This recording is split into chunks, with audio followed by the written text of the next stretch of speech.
जय नारायण जय जय नारायण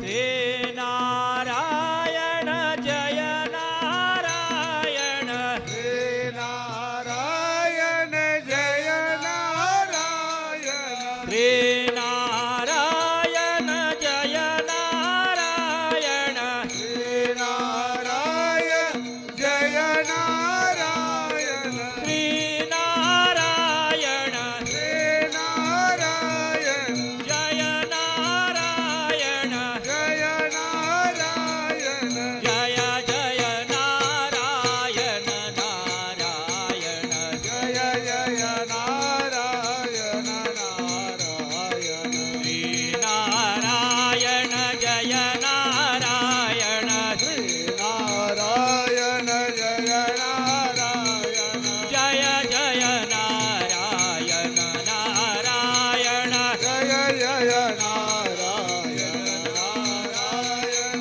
श्री नारायण जय नारायण श्री नारायण जय नारायण श्री नारायण श्री नारायण जय नारायण जय नारायण जय जय नारायण नारायण जय जय नारायण नारायण श्री नारायण जय नारायण श्री नारायण जय नारायण जय जय नारायण नारायण जय जय नारायण नारायण श्री नारायण जय नारायण श्री नारायण जय नारायण श्री नारायण श्री नारायण जय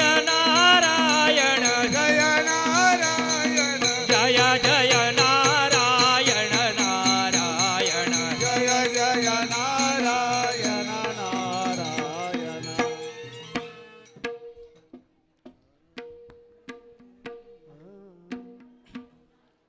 दिगंबरा दिगंबरा श्रीपदवल्लभ दिगंबरा दिगंबरा दिगंबरा त्रिपद वल्लभ दिगंबरा दिगंबरा दिगंबरा श्रीपदवल्लभ दिगंबरा दिगंबरा दिगंबरा त्रिपद वल्लभ दिगंबरा श्रीपदवल्लभ दिगंबरा त्रिपद वल्लभ दिगंबरा श्रीपदवल्लभ दिगंबरा त्रिपद वल्लभ दिगंबरा दिगंबरा दिगंबरा श्रीपदवल्लभ दिगंबरा दिगंबरा दिगंबरा त्रिपद वल्लभ दिगंबरा दिगंबरा दिगंबरा श्रीपदवल्लभ दिगंबरा दिगंबरा दिगंबरा त्रिपद वल्लभ दिगंबरा श्रीपदवल्लभ दिगंबरा श्रीपद वल्लभ दिगंबरा श्रीपदवल्लभ दिगंबरा श्रीपद वल्लभ दिगंबरा दिगंबरा दिगंबरा श्रीपदवल्लभ दिगंबरा दिगंबरा दिगंबरा त्रिपद वल्लभ दिगंबरा दिगंबरा दिगंबरा श्रीपदवल्लभ दिगंबरा दिगंबरा दिगंबरा त्रिपद वल्लभ दिगंबरा श्रीपदवल्लभ दिगंबरा श्रीपद वल्लभ दिगंबरा श्रीपदवल्लभ दिगंबरा श्रीपद वल्लभ दिगंबरा दिगंबरा दिगंबरा श्रीपदवल्लभ दिगंबरा दिगंबरा दिगंबरा त्रिपद वल्लभ दिगंबरा दिगंबरा दिगंबरा श्रीपदवल्लभ दिगंबरा दिगंबरा दिगंबरा त्रिपद वल्लभ दिगंबरा श्रीपदवल्लभ दिगंबरा श्रीपद वल्लभ दिगंबरा श्रीपदवल्लभ दिगंबरा श्रीपद वल्लभ दिगंबरा दिगंबरा दिगंबरा श्रीपदवल्लभ दिगंबरा दिगंबरा दिगंबरा त्रिपद वल्लभ दिगंबरा दिगंबरा दिगंबरा श्रीपदवल्लभ दिगंबरा दिगंबरा दिगंबरा त्रिपद वल्लभ दिगंबरा आज गुरुवार आहे आणि गुरुवारच्या निमित्ताने आपण सर्वजण दत्त महाराजांच्या दरबारामध्ये जमलोय.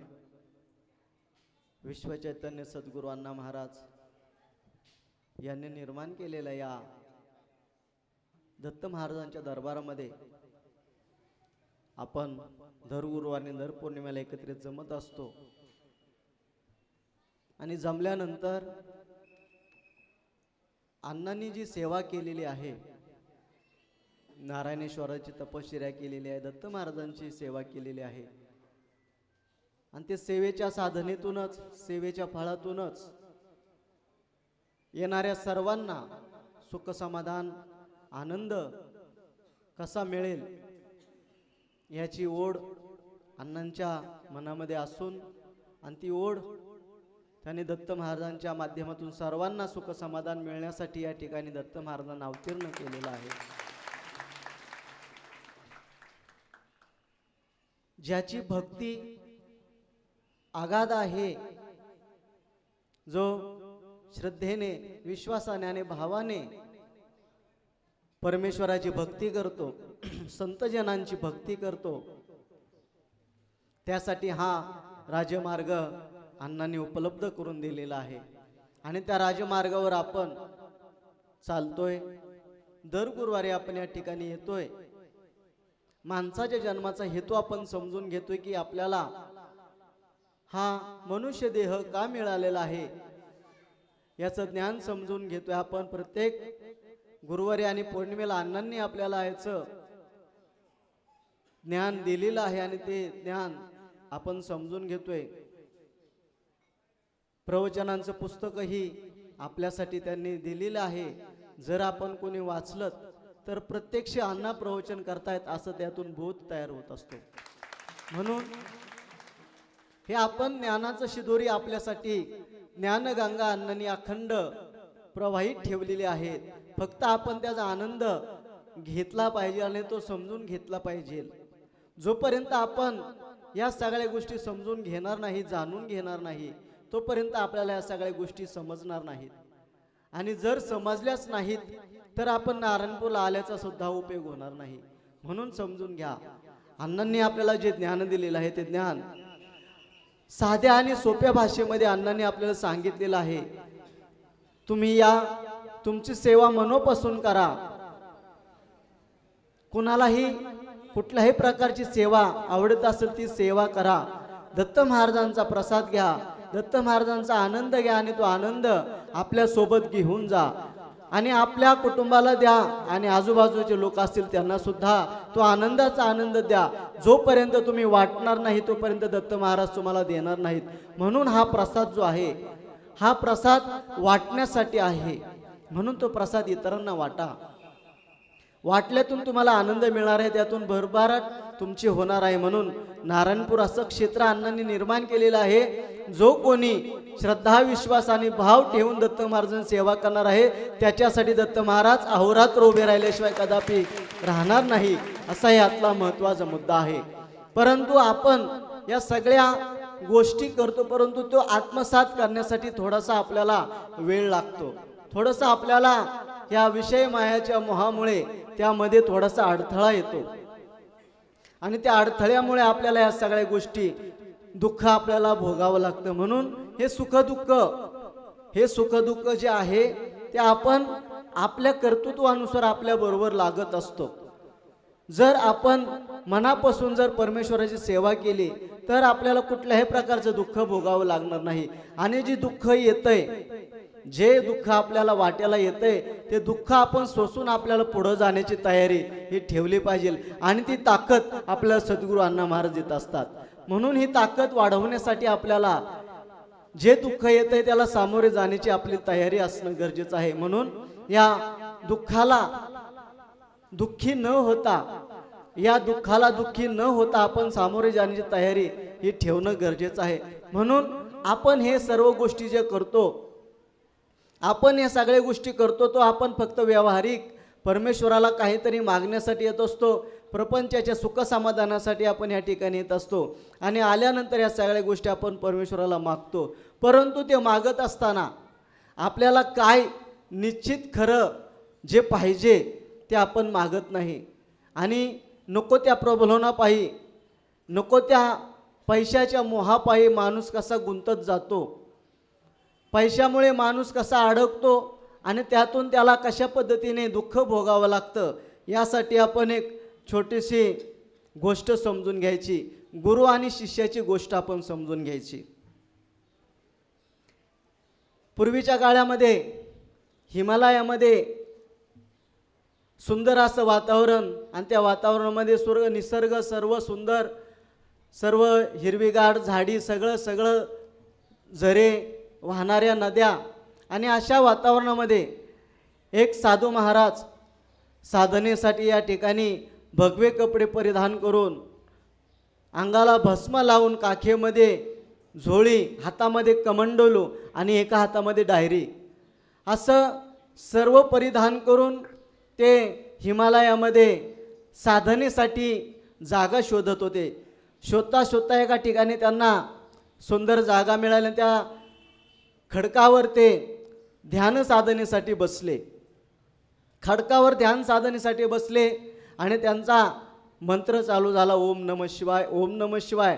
अशा मंत्रामध्ये ते ध्यानस्थ बसले. सर्व साधना चालू होते आणि त्या हिमालयामध्ये एक व्यक्ती फिरता त्यांना साधू महाराजांच्याकडून दीक्षा घेण्याची इच्छा झाली आणि ते हिमालयामध्ये भटकत ते नेमके त्या साधू महाराजांच्या महात्म्यांच्या जवळ गेले आणि त्या ठिकाणी त्यांचं ते रूप पाहून त्यांनी समजून घेतले, हेच ती व्यक्ती आहे, हीच ती व्यक्ती आहे की ते आम्हाला दीक्षा देतील, आम्हाला गुरुमंत्र देतील, असं त्यांनी मनामध्ये ठरवलं. आणि त्यांना त्यांचं दर्शन घेऊन त्यांना विनंती केली की आम्हाला आपल्याकडून गुरुमंत्र हवा आहे. तर तसं म्हटल्यानंतर ते साधू महाराज म्हणले की गुरुमंत्र माझ्याकडून नका घेऊ, मी तेवढ्या योग्यतेचा नाही. असं म्हटल्यानंतर हे जे व्यक्ती होते, हे गृहस्थ होते, की नाही म्हणले, काही झालं तरी मला तुमच्याकडूनच गुरुमंत्र हवा आहे. असं म्हटल्यानंतर थोडासा अट्टहास त्यांनी केला आणि थोडंसं हट्ट केल्यानंतर ते साधू महात्मे सांगू लागले, हे बघा, हे जंगल आहे आणि या पवित्र वातावरणामध्ये मी खोटं बोलणार नाही, तर मी मंत्र देण्याच्या योग्यतेचा नाही, मी मंत्र देऊ शकत नाही, म्हणून माझ्याकडून तुम्ही दीक्षा न घेतलेली बरं, ते उचित राहणार नाही. असं म्हटल्याबरोबर त्यांनी हट्टच केला की काही नाही, मला तुमच्याकडूनच मंत्र हवा आहे. असं म्हटल्याबरोबर त्याला वाटलं की बाबा आता ह्याला सर्व खरंच सांगून टाकावं. तर तसं म्हटल्यानंतर बाबा तो सांगतो की मी तुला खरं सांगतो, या पवित्र ठिकाणी मला खोटं बोलायचं नाही, या ठिकाणी दुसरं कोणीही ऐकायला नाही, परंतु मला या पवित्र ठिकाणी मला खोटं बोलायचं नाही. तर असं सांगितल्याबरोबर ते साधू महाराज म्हणाले, मी काही साधू महाराज नाही, मी एक शेठजी आहे, मी एक शेठजी आहे आणि मी जो व्यवसाय केलेला आहे तो योग्य मार्गाने पैसा कमवलेला नाही, योग्य मार्गाने पैसा कमवले नाही. माझ्याकडं अमाप संपत्ती आहे आणि त्या संपत्तीला मागच्याच महिन्यामध्ये आयकर विभागाने रेड टाकलेली आहे. म्हणजे इन्कम टॅक्स इन्स्पेक्टर माझ्या घरी आल्याने त्यांनी रेड टाकली आणि सगळी चौकशी केली की ही संपत्ती कशा पद्धतीने गोळा झालेली आहे, परंतु मला त्याच्यावर उत्तर देता येत नव्हतं, मार्ग निघत नव्हता. म्हणून माझ्या वकिलाने सल्ला दिला, काय, माझ्या वकिलाने सल्ला दिला की आता तुम्हाला शिक्षा झाल्याशिवाय गत्यंतर नाही, तुम्हाला जन्मठेप होणार, म्हणून याच्यातून वाचायचं असेल तर तुम्हाला एकच मार्ग आहे की तुम्ही या ठिकाणाहून पलायन करा, या ठिकाणाहून तुम्ही पलायन करा, जिकडं जागा मिळेल तिकडं जा, अज्ञात वस्तीमध्ये जाऊन राहा आणि हिमालयामध्ये जाऊन राहा, ज्याने ठिकाणी तुम्हाला कोण तिथे शोधणार नाही. या भावनेने मी या ठिकाणी आलेलो आहे की मला कोणी पकडावं नाही, म्हणून मी या वेशामध्ये राहिलेलो आहे, म्हणून मी तुला गुरुदीक्षा देणार नाही. तर तो जो व्यक्ती होता, तो व्यक्ती म्हणाला, मलाही काही हौस नाही, काय, मलाही काही हौस नाही तुमच्याकडून दीक्षा घ्यायला, मी रोज सुटाबुटामध्ये राहणारा मी आज पांढरे कपडे वस्त्र परिधान केलो आहे, तुम्हाला पकडण्यासाठी या ठिकाणी आलेलो आहे. मी आयकर विभागाचा इन्स्पेक्टर आहे आणि मी तुम्हाला शोधात या ठिकाणी आलेलो आहे. असं म्हटल्यानंतर हे सगळ्या गोष्टी उघड झाल्या आणि त्यांना अटक झाली आणि अटक झाल्यानंतर त्या व्यक्तीला ते आयकर विभागाचे अधिकारी त्या ठिकाणी घेऊन गेले. तर सांगायचं भाग यातून दृष्टांत आपण समजून घ्यायचा. ही वेळ त्यांच्यावर का आली? ही वेळ आली तर योग्य पद्धतीने संपत्ती न गोळा केल्यामुळे, योग्य पद्धतीने पैसा न गोळा केल्यामुळे त्यांच्यावरती वेळ आली. म्हणून आपण समजून घ्यायचं की परमेश्वर आपल्याला सोडणार नाही. जो जसा कर्म करणार आहे, जो व्यक्ती जसा कर्म करणार आहे त्याच्या पाठीशी दत्त महाराज पाठी आसोड घेऊन लागणार आहेत. टाळ्या वाजवू नका. जो जसं कर्म करणार आहे तो तसं त्याच्या पाठीमागे हे कर्म पाठीशी लागत असतं. म्हणून समजून घेणं गरजेचं आहे. काळाची गरज आहे. माणूस कितीही फसवला, कितीही भगवे कपडे घातले, कितीही काही केलं तरी त्याचं कर्म फसवत नाही, त्याचं कर्म चुकत नाही. कुठल्या ना कुठल्या माध्यमातून त्याचा शोध घेत ते कर्म त्याच्यापर्यंत जातच असतं आणि त्याला शिक्षा झाल्याशिवाय ते कर्म सोडत नसतं. म्हणून आपण कर्माला घाबरावं. म्हणून आपण कर्माला घाबरावं. या पैशाच्या लोभाच्या पायी आपण आपलं जीवन, आपलं हे आयुष्य वायाला घालवतो. नको त्या गोष्टीमधून आपण पैसा कमवायला बघतो. एखाद्याला चोरी करायची, एखाद्याला लबाडी करायची, एखाद्याला फसून पैसे घ्यायचे आणि ते त्याला परत द्यायचेच नाही. ह्या सगळ्या ज्या गोष्टी आपण करतो त्या अनितीने आपण सगळ्या गोष्टी करतो आणि त्याचं आपल्याला प्रायश्चित्त हे घ्यावंच लागतं. त्याचं प्रायश्चित्त आपल्याला सुटत नाही. आपण कितीही प्रयत्न केला, किती हिमालयात जाऊन बसलो, कितीही परमेश्वराचं नामस्मरण केलं तरी त्याला परमेश्वर हे त्याचं कर्म त्याला सोडणार नाही. म्हणून आपण सुज्ञपणाने समजून घ्यायचंय. आपण एखाद्याला फसवू नये, आपण एखाद्याला विनाकारण त्रास देऊ नये, विनाकारण आपण एखाद्याचे पैसे लुबाडू नये. आपल्याला सन्मार्गाने आपल्याला पैसा कमवायचा आहे आणि तो आपल्या कुटुंबासाठी जर त्याचा वापर झाला तर तो खऱ्या अर्थाने त्या कुटुंबाची जबाबदारी घेण्याच्या योग्यतेचं झाला. म्हणून आपण सन्मार्गाने हे द्रव्य कमवायचंय, जेणेकरून ते द्रव्य आपल्या पुढच्या पिढीला त्याला त्रास होणार नाही. यासाठी आपण मनापासून या सगळ्या गोष्टी समजून घ्या. लोभाला बळी पडू नका पडू आणि नको त्या गोष्टीच्या मार्गाने आपण पैसा, संपत्ती या सगळ्या गोळा न करता आपल्याला जो परमेश्वराने दिलेला वेळ आहे तो वेळ आपण नामस्मरणासाठी आपण अहोरात्र जर घालवला तर त्यातून आपल्याला समाधान मिळणार आहे, त्यातून आपल्याला आनंद मिळणार आहे. आणि परमेश्वराच्या नामस्मरणातच आपण आपल्या देहाला जर विसर्जित केलं, देहाला जर आपण संपवलं तर तेच आपल्याबरोबर आपल्या पुण्याचा साठा येणार आहे. हा पैसा आपल्याबरोबर येणार नाही, आपल्याबरोबर येणार आहे ते चांगलं कर्म येणार आहे. परमेश्वराचं नामस्मरण आपल्याबरोबर येणार आहे आणि ते नामस्मरणच आपल्या मागच्या ज्या गोष्टी होऊन गेलेल्या आहेत त्याला शुद्ध करण्यासाठी आपल्याला नामस्मरण हा एकमेवच उपाय आहे. नामस्मरणाशिवाय, सेवेशिवाय आपल्याला कोणीही वाचवू शकणार नाही, आपल्याला कोणीही सोडू शकणार नाही. म्हणून सुज्ञपणाने समजून घ्या. अण्णांनी जे आपल्याला ज्ञान दिलेलं आहे ते ज्ञान समजून घ्या. माणसातील माणूस जागा करण्यासाठी आपण सतत अट्टहास करा. नको त्या मोहापायी आपल्या देहाला असं वाया घालू नका, नको त्या गोष्टीपायी आपल्या देहाला असं खर्च करू नका. योग्य कर्मासाठी आपल्या देहाला खर्च करा आणि उद्याच्या येणाऱ्या गुरुपौर्णिमेसाठी आपल्याला योग्य पद्धतीने गुरु आणि शिष्य हे कशा पद्धतीने असतात हे आपल्याला अण्णांनी दाखवून दिलेले आहे आणि अण्णांचे सारखे आपल्याला गुरु लाभलेले आहेत. हे आपलं महान काहीतरी पुण्य आहे. म्हणून अण्णा आपल्याला गुरुच्या माध्यमातून या ठिकाणी लाभलेले आहेत. तेच आपल्या डोक्यामध्ये ठेवायचंय आणि आपलं जे गुरु शिष्याचे नातं आहे, गुरु आणि भक्ताचं जे नातं आहे ते दृढ राहावं. त्याला चांगल्या पद्धतीने अजून कशा पद्धतीने ऊर्जा देता येईल, कशा पद्धतीने बहरता येईल यासाठी आपण सतत प्रयत्न करणं गरजेचं आहे. म्हणून या सगळ्या गोष्टी समजून घ्या आणि त्या पद्धतीने आपला जीवनाला योग्य दिशा द्या. गुरु आणि शिष्याचं नातं हे दृढ अखंड कसं राहील यासाठी आपण सुद्धा त्या पद्धतीने जर योग्य पद्धतीने आपला आचार, योग्य पद्धतीने आपला व्यवहार आणि योग्य पद्धतीने आपली नीती जर ठेवली तर आपल्याला जीवनामध्ये कुठलीच अडचण येणार नाही. आणि अडचण जरी आली तर त्यावर मार्ग दत्त महाराज आणि अण्णा महाराज काढल्याशिवाय कदापि राहणार नाही. असा यातला महत्त्वाचा भाग आहे. त्या गोष्टी समजून घ्या आणि त्या पद्धतीने आपल्या जीवनाची वाटचाल करा. मग दत्त महाराज आणि अण्णा महाराज सर्वांचं कल्याण केल्याशिवाय कदापि राहणार नाही, असा यातला महत्त्वाचा भाग आहे.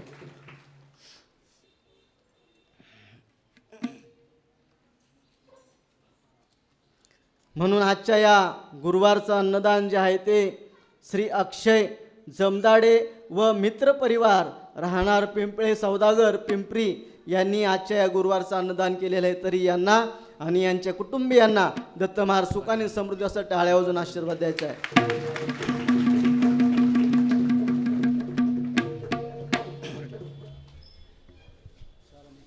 श्रीपाद वल्लभ श्री गुरुदेव दत्त.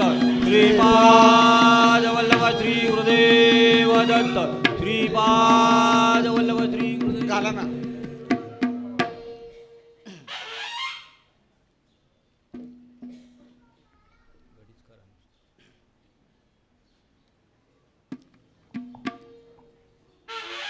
श्रीपाद वल्लभ श्री गुरुदेव दत्त.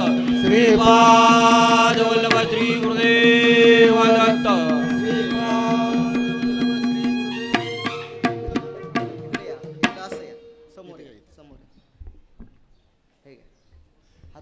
श्रीपाद वल्लभ श्री गुरुदेव दत्त.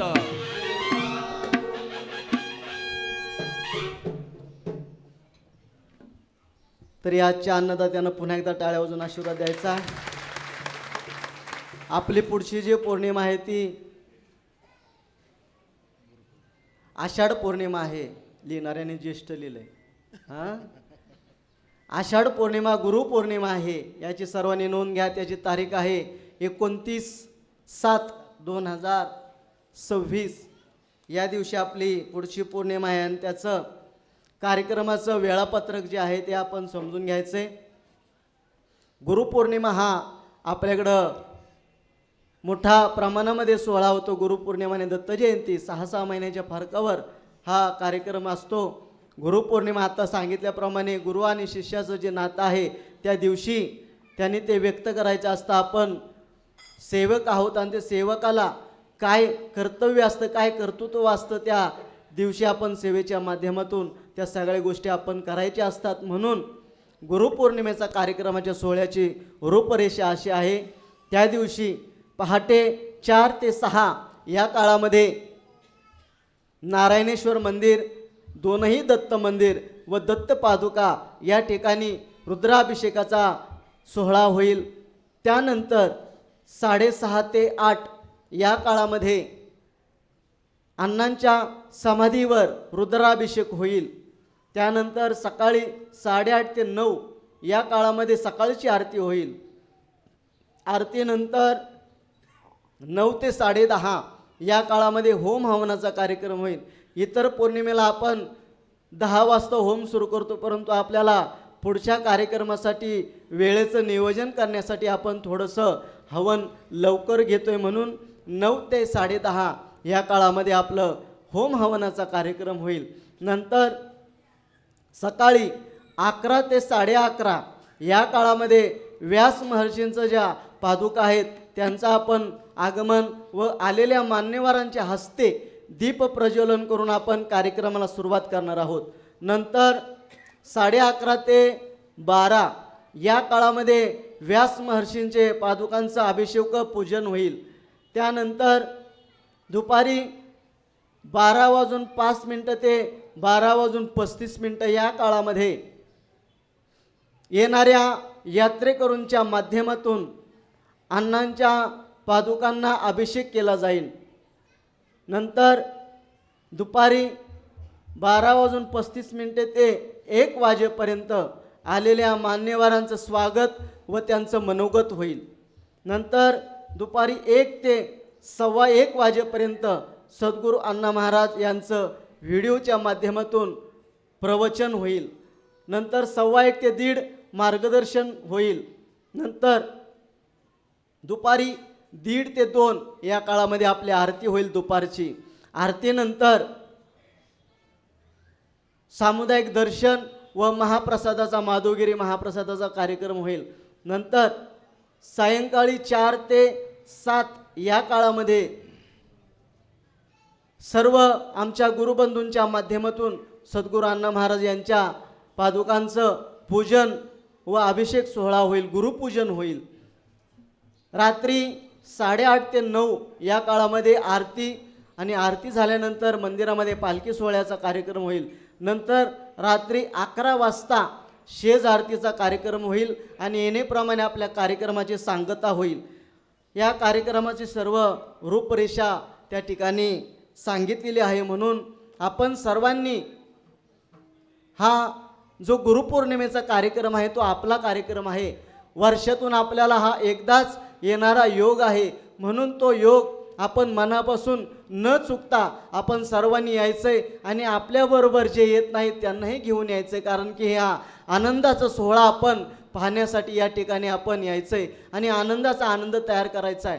म्हणून या सगळ्या गोष्टी आपण समजून घ्यायच्यात आणि त्या पद्धतीने सर्वांनी उद्याच्या गुरुपौर्णिमेचा कार्यक्रमाची रूपरेषा समजून घ्यायची आणि येणाऱ्या सर्वांना सूचित करायचं की अशा पद्धतीने आपला गुरुपौर्णिमेचा जो कार्यक्रम आहे त्या पद्धतीने आनंदामध्ये, रंगामध्ये आणि ढंगामध्ये आपल्याला सर्वांना एकत्रित मिळून करायचा आहे. हा एकट्याचा कार्यक्रम नाही तर आपल्या सर्वांचा आहे. कारण की आपण सर्व दत्त महाराजांची अण्णांची लेकरं आहोत, आपण सर्व त्यांची मुलं आहोत. म्हणून आपले जे कर्तव्य आहे, आपली जी जबाबदारी आहे ते आपण मनापासून पार पाडायची. मग आमच्या ताई लोक असतील, आमचे पुरुष बांधव असतील, सर्वांनी एकत्रित मिळून हा आनंदाचा आनंद सोहळा साजरा करायचे. मग पाहुणे असतील, पाहुणेसुद्धा येतील. आपल्याजवळ कोण असतील ते प्रतिष्ठित अप्रतिष्ठित त्यांनाही आपण निमंत्रण द्यायचं आहे आणि कार्यक्रमासाठी सर्वांनी एकत्रित यायचं आहे. या सर्वांनी याचं सूचनाचं समजून घेऊन त्या पद्धतीने आपण उद्याच्या कार्यक्रमाचा सोहळा मनापासून पार पाडायचा आहे. आणि हा सोहळा